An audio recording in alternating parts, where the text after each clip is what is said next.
Good evening, ladies and gentlemen, family, friends, teachers, and special guests.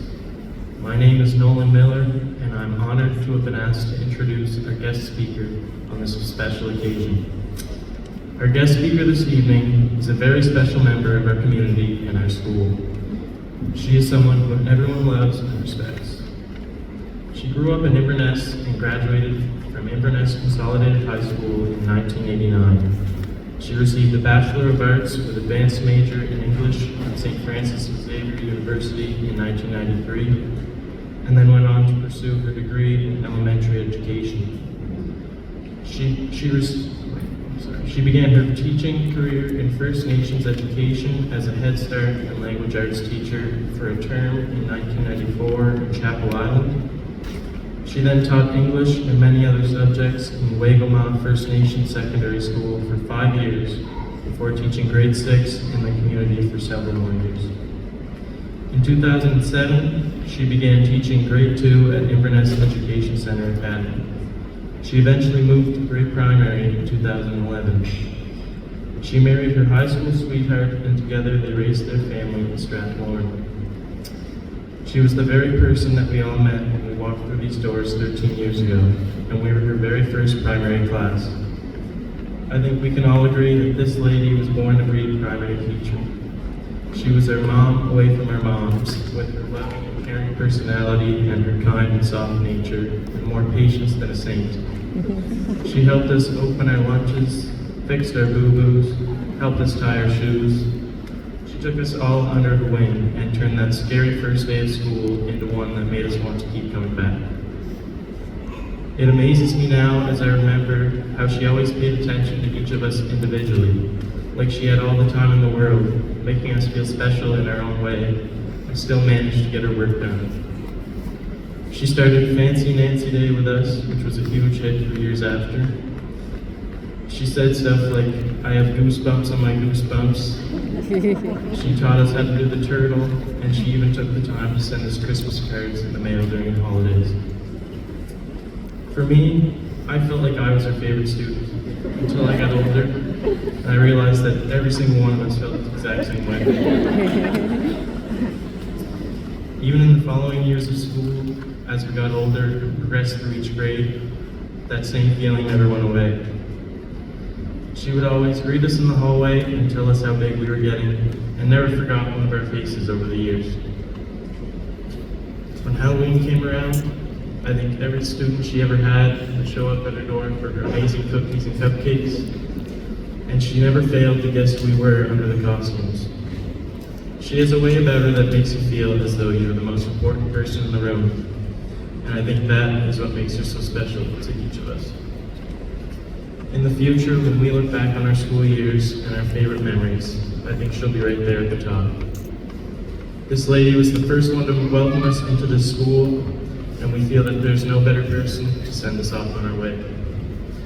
So without further ado, it is my utmost honor to introduce this special lady, who we all have the utmost respect and adoration for, who has been one of the highlights of our school years, and really needs no introduction at all, Miss Vikki.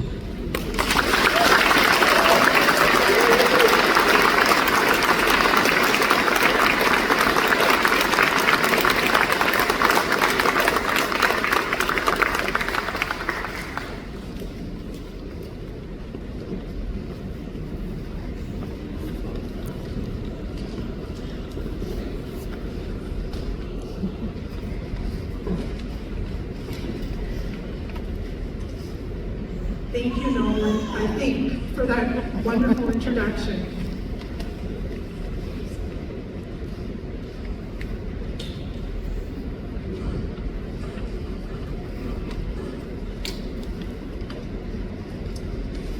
Good evening, parents, guardians, family members, community members, teachers, administrators, and distinguished guests. Warden Bonnie McIsaac and the Strait Regional Center for Education Family of Schools Coordinator Elizabeth Teasdale, and of course, the most special guests of all, the graduates of 2024. First of all, I would like to say how delighted I am to be here this evening to celebrate this very special group of young people with all of you. I know this is a very busy and emotional week for everyone involved with the graduation, from parents and guardians and extended family to the teachers and especially for the graduates as they prepare for this important milestone. With that in mind, I plan to keep my remarks short and impactful, much like all of you were when you entered my classroom back in primary. Now, I know there are a few of you that have joined the class along the way, and some who have left to attend other schools and what have you. I can only say that from what I have heard about Ellie, Krisha, and Yanko, I wish that you had been in our classroom in primary. I feel certain that you have been welcomed into the fold and that you have been embraced by the wonderful IECA community. Much like that first day of school almost 13 years ago, this day is one of many emotions. Back then, long before pre-primary started, many of you were entering this building for the first time as IECA students. You were embarking on what must have seemed at the time to be an endless journey ahead of you in your education. And look at you now. It sure doesn't seem like that long ago in many ways, and then again, it seems like a lifetime ago. As I said, it was a day of many emotions. I can still remember all of your faces. Some of you ran into the classroom excitedly, while others, much like I did when I was in grade primary, were feeling nervous and not so eager. Now that you're older, I can let you in on a little secret. I was really nervous too, and so were your parents. Over the years, many of my colleagues and I have had conversations about the dreams we would have in the weeks leading up to the first day of school. Dreams where we would sleep in, have our cars break down, forget our materials, and the list goes on and on. To be honest, when I was first asked to do this speech, I had more than a moment of hesitation, as typically I really don't like to talk to large groups of people who are over 3 feet tall. This brings me to the beginning of my hopefully impactful remarks. A long time ago, someone told me that I should never not do something if the only reason was because I was scared. That was easy to say to a person who was a very shy youngster, believe it or not, and someone who didn't really like adventures that took place far from home. If truth be told, it's a miracle I ever got through elementary school. Besides being shy, I would be very timid sometimes, especially when I got to the big school. For people of my age or older in the audience, we had to go to a school in primary that was down in Inverside, probably across the road from Karis. So anyway, that was a beautiful place to have primary, as it was only 2 primary classes, and we had all the space to run around that we wanted to, and it was very fun. However, grade 1 was a different story. We all came to the big school, and it was huge compared to our little oasis down in Inverside. Again, for anyone my age in the audience, you may remember a particular piece of playground equipment that many children, except me, would line up at recess and lunch to get on, the merry-go-round. It was terrifying. I'm definitely not encouraging anyone to get on random merry-go-rounds or engage in dangerous activities, but in this journey of life, try your best not to allow fear of the unknown to stop you from having wonderful life experiences and adventures. The world you are about to be stepping into can certainly be a scary place, and your best laid plans may not always work out, at least not at first. This is one crucial way that we gain life experience. We may not necessarily want that life experience at the time, but it is important to remember that you can use even negative experiences to build your character, gain wisdom and confidence, and perhaps help others along the way. Back in primary, some of you had days when you were scared at the beginning of the year, but as I was looking back through your primary pictures, I saw how brave all of you could be during new and sometimes frightening experiences. One such experience was our field trip for healthy food choices, and when suddenly the co-op bear came around the corner to surprise us. And he was pretty terrifying. No offense to the co-op, obviously, or to Al. When I became a teacher, I received a book that I have recommended to others and I've thought of from time to time over the years. It's quite a short book, and for years I actually had a little card that summed up the basics of this book on my classroom bulletin board. The book was called All I Really Needed to Know I Learned in Kindergarten or Primary. The author, Robert Fulham, suggests that the really important things in life were not taught in university or graduate school. These things were to share everything, play fair, don't hit people, put things back where you found them, clean up your own mess, don't take things that aren't yours, say you're sorry, wash your hands before you eat, flush, warm cookies and milk are good for you, and live a balanced life. Learn some and think some, and draw and paint and sing and dance and play and work every day some. Take a nap every afternoon, and when you go out into the world, watch out for traffic, hold hands, and stick together. Be aware of wonder. In looking back to my memories of all of you in primary in relation to this advice, I'm going to begin with a piece about sharing. Again, as I was looking through the pictures I have from your year with me, a lot of memories came flooding back. It can be very difficult, as Neil referred to, for a young student to enter a school in a new world where all of a sudden they have up to 20 new brothers and sisters. And every day to be expected to share with everyone. I have to say that you all did a very good job, some more than others. For example, Taylor was always so kind, and I thought her family must have had their own personal apple orchard, as she would come up to my desk with her big brown eyes and huge smile, and saying, "An apple for the teacher," and skip merrily away. Soon I caught on that darling Taylor just didn't like apples. Sharing can come in many other forms as well. Back in primary, Haley and Avery both lived not far from me and took the bus to school each day. I would greet them with the nickname, the Queens of Vikki.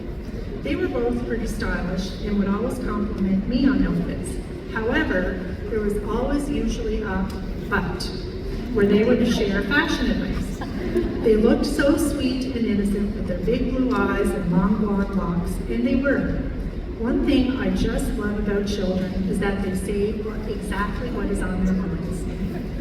You always know where you stand, and according to these young fashionistas, I had been standing in the wrong clothing stores as they made lovely suggestions about ladies who were old like me.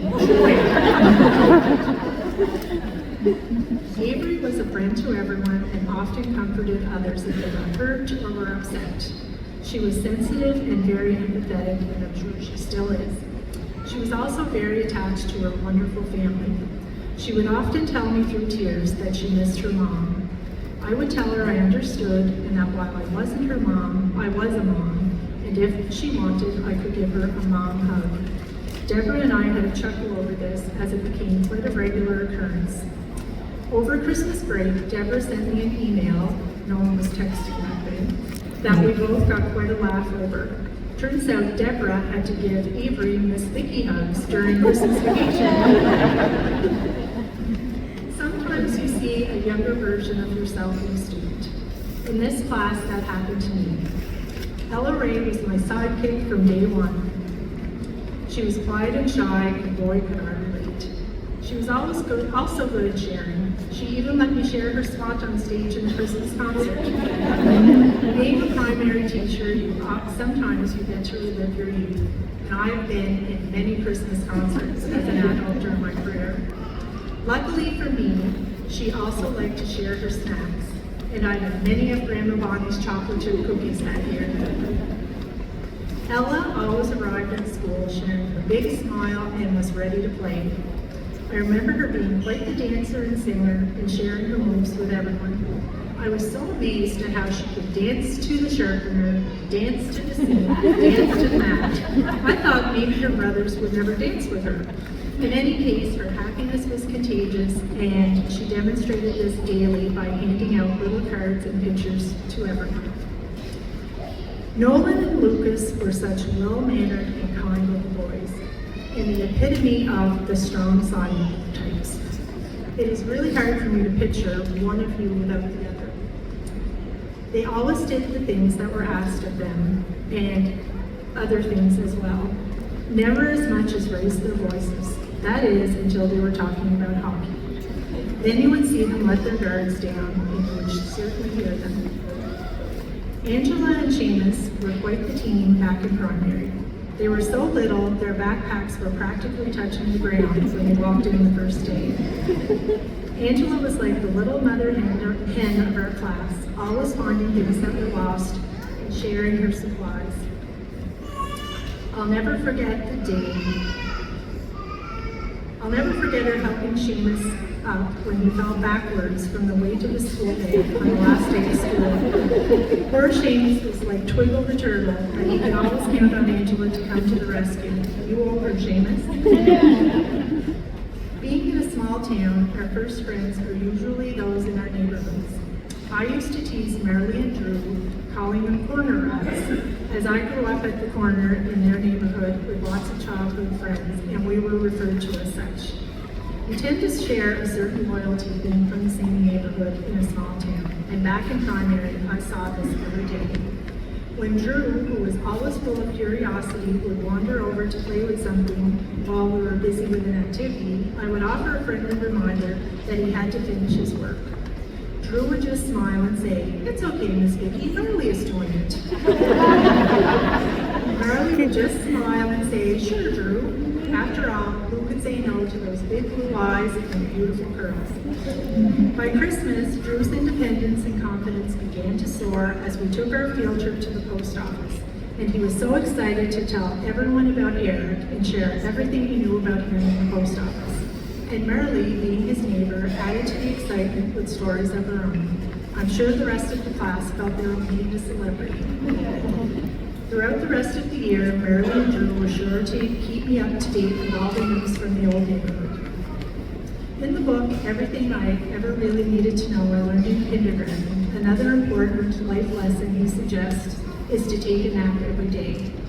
High school teachers may find this a little more alarming during their lessons, but there was always something pretty special about a little primary student falling asleep in the afternoon after a long session on the playground. I can still remember carrying dear little Seamus over to the mat, sound asleep, and his best buddy Neil covering him up with someone's jacket. The mat was a great place to have a little rest, and I have to say, I felt pretty wonderful to think that the little students felt comfortable and safe enough to have a little sleep in the afternoon. One student decided to, or likely just fell asleep in a not so great place. Remember our rope that we used to go outside? Well, its main purpose was for me to see each and every one of you get on the correct bus or to the person you were meant to get to. Shortly after the school year began, poor Rosalie Davidson called me one day so worried because Melanie hadn't made it home.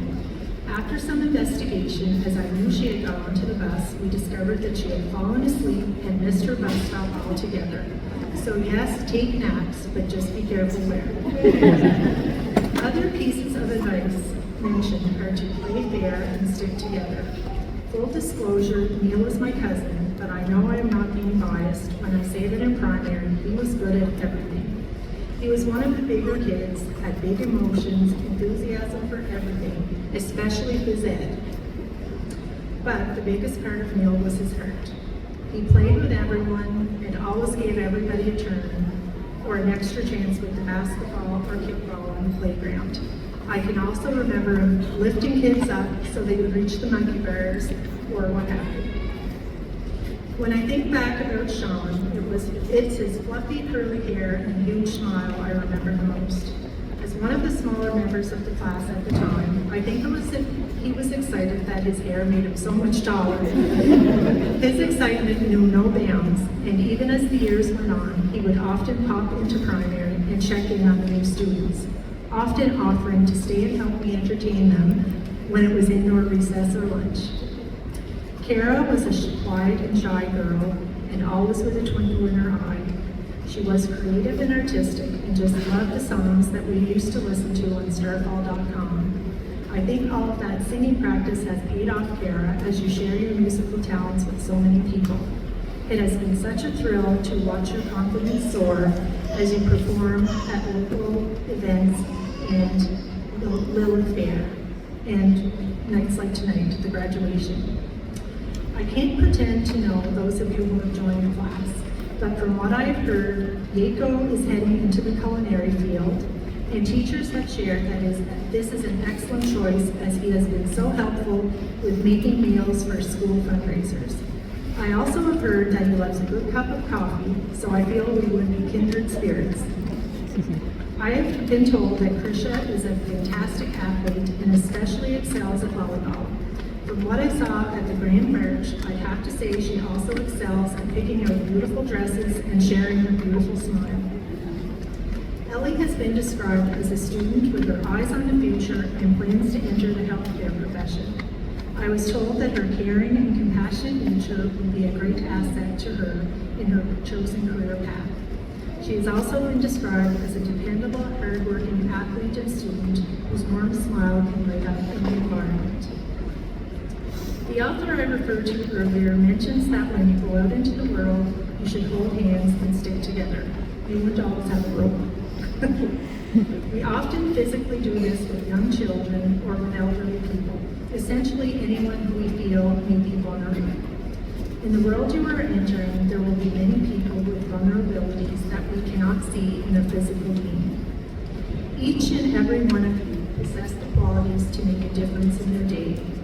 You have all been described as people who share, are kind, compassionate, helpful, and beautiful smiles have been mentioned many times. In this big world, we never know what someone else may be going through, and I think it's very important to remember that even a simple gesture like a smile can make a difference, as it may be the only smile that person will see that day. Be daring and bold in sharing your compassion for others. If you sense that someone might be having a difficult time, it doesn't hurt to reach out. It has been said that it is ironic in this age of technology where we can be connected at any time or place, we are seeing people become more disconnected from others. While it's important to respect the privacy of others, it is still important to connect with them, thereby sticking together. Years ago, a wise colleague and friend told me that if you feel a nudge to reach out to someone, you shouldn't ignore it. You can refer to it as your gut, the universe, whatever you wish, but in essence, you are sharing concern and kindness for your neighbors. Grand gestures are not necessary. To quote the great humanitarian and saint Mother Teresa of Calcutta, do small things with great love. The author also urges us to be aware of wonder. This can be difficult as we become adults and responsibilities overwhelm us. And it is sad that we sometimes lose that magical ability.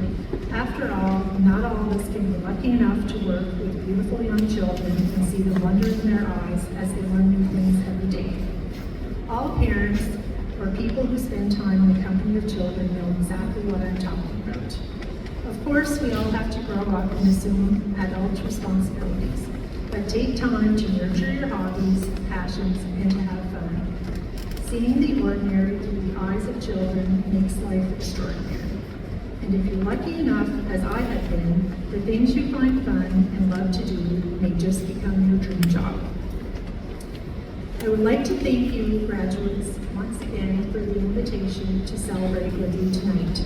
I am so honored to have been here at the beginning of your school experience and to be here tonight as your journey at IECA comes to an end.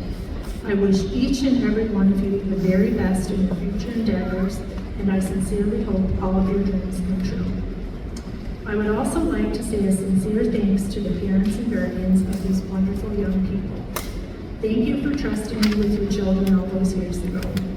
I know it's not easy to leave your child for the first time with someone where you cannot just call or pop in to check in on them. I know that feeling.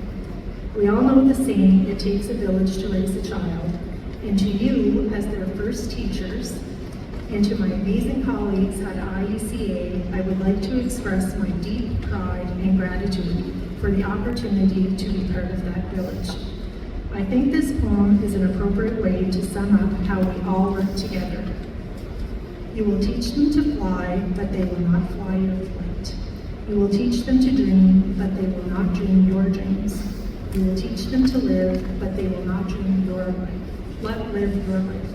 Nevertheless, in every flight, in every life, in every dream, the print of the way you taught will always remain. Thank you so much.